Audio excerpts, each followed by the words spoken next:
idea what practice number it is, but it's a lot. I mean, we're starting to wind down. I know we're 9 days away from what we have to do, and we have had these team meetings, every day, and talking about how it's getting closer and closer, and what we have to do to continue to build this program. And I feel like we've made a lot of strides during camp this year, and I feel like we've gotten a lot better in a lot of areas. We still have our highs and lows on both sides of the ball. We got to work to get a little bit more consistent, but I really like the way that this team has come together. I like the way that they're working. I like the way that they're coming together, and they're working to get better. But, it's everybody's tired right now. Everybody's worn out, and everybody's gone through 20-some days of camp. And I think everybody's looking for a little bit of break this weekend after we have the scrimmage Friday and a practice on Saturday morning before we come back for Oklahoma week on Monday. What's the game plan for tomorrow's scrimmage?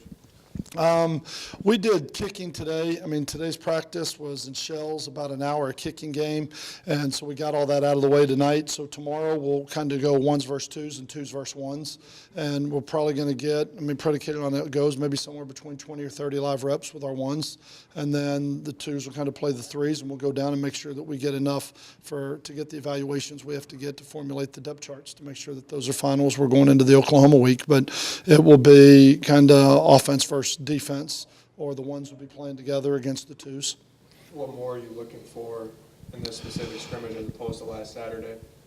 Last Saturday was a whole lot more about the individuals, was a whole lot more about just trying to get him the ball to see how he's going to respond, trying to get him the ball. Let's make sure we put him at the point of attack, et cetera, those type of things, more individual. This one's probably a little bit more about where we are with some of the schemes and what we can execute and what we can do to be successful on both sides of the ball.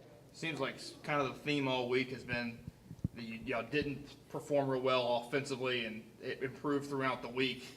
What was it about Saturday that you weren't happy with, and what have you liked this week that they've improved? I wasn't real happy with the consistency on offense. I mean, you look at it, it wasn't a bad day. We moved the ball, we made some plays, we threw a high completion percentage. The thing we didn't do is we weren't consistent enough. And I say consistency, we're playing against ourselves. If the corner falls down and we throw a touchdown pass, you don't get excited. It's one of those, how do we execute with what we're trying to do? And I don't think we were very consistent as an offense. It seemed like we'd have a guy run the wrong route, then we'd have a guy miss a block, then we'd have a quarterback make a bad read, then we'd have a drop. And when you have all those mistakes, it's almost like everybody go the wrong way on this play. Everybody make a mistake, go the wrong way, and then let's get it together and let's start to function as an offensive football team. And I didn't like our consistency on the field. I thought there were some good things. There were some really bright spots in that scrimmage, but I didn't like what we were doing consistently.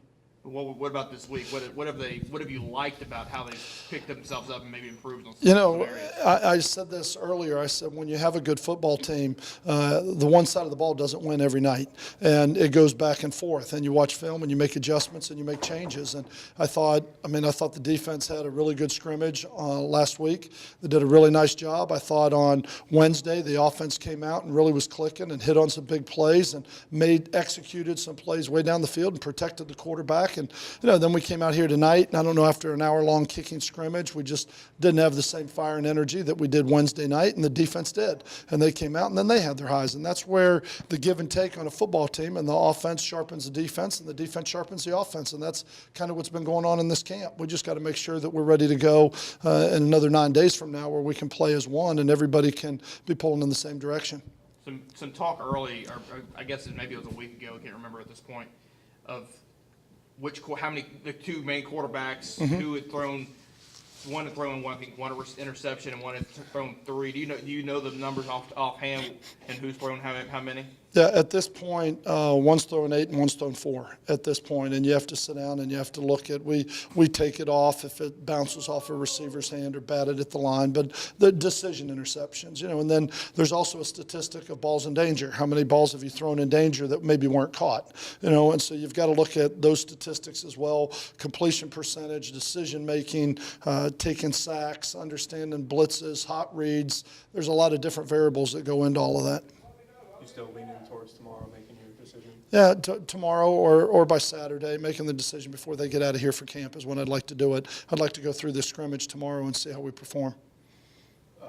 With Tevin now full-time at wide receiver, how have you liked him adjusting to that new role? I like it. I like it a lot. Having that speed and athleticism out on the perimeter is something that we need as an offense, especially as Paul's been a little bit nicked up and limited, and Carlos had injured his knee and missed quite a bit of camp, and all of a sudden you put his speed out there, and it makes a difference. He's still learning. I mean, he's been there 30 days. You know, you're playing against guys that have been playing in the secondary for 4 and 5 years. So I think he's going to be good. I don't think he's ready to go out there and play 70 plays as a wide receiver in a game like this, but I think he's getting better and better, and I would think by the middle of the year he will be pretty polished out there and will be able to make a major contribution to this football team as a receiver. But is he one of those guys to start off with, like you said, he's not going to be playing full time, but where you can have some specific plays for him or gadget type plays and utilize his speed? We will. I mean, yes. I mean, he's a guy that will have a package and what he knows, and that's how we started. We want you to learn these 10 plays, and then when you get those 10, then we'll go to 15 and 20. But that's kind of how we've started it at this point, for him to play a role for us because of what he brings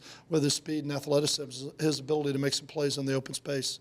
How receptive do you think he was to this change? He's been very receptive. I think, a year ago, probably a little hesitant and having to go learn a new position. But I think after the number of injuries he's had with an ACL, some shoulders, some ankles, a dislocated ankle, I mean, with what he's been through, as light as he is at 160 pounds, I think he likes it a lot better out on the perimeter where he's not in there banging around like a pinball with 300-pound linemen.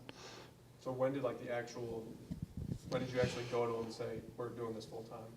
It was probably like day 3 or 4. I mean, very early in camp. I don't remember the exact day, and he was very receptive. I said, I'd like to put you out here and give you an opportunity to play a little more receiver. And he said, Coach, I've been running around with those big guys. I'm all for it. I mean, so he's embraced it, and he's, if you move a player and he doesn't want to move, it's not going to be a win-win. But when they're willing to make the move and they want to make it and they'll get in it and learn it and do it with a great attitude, and he's done that, and he's worked extremely hard.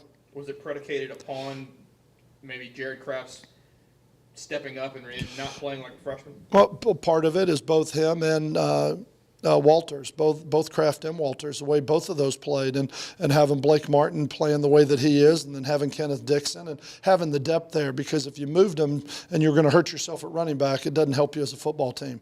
But I think what those guys have done, I wouldn't necessarily say that they're ahead of Tevin coming in there at running back, but they both weigh 220 pounds, and they're much more ready to take that durability and that some of the pounding that they take inside as a running back.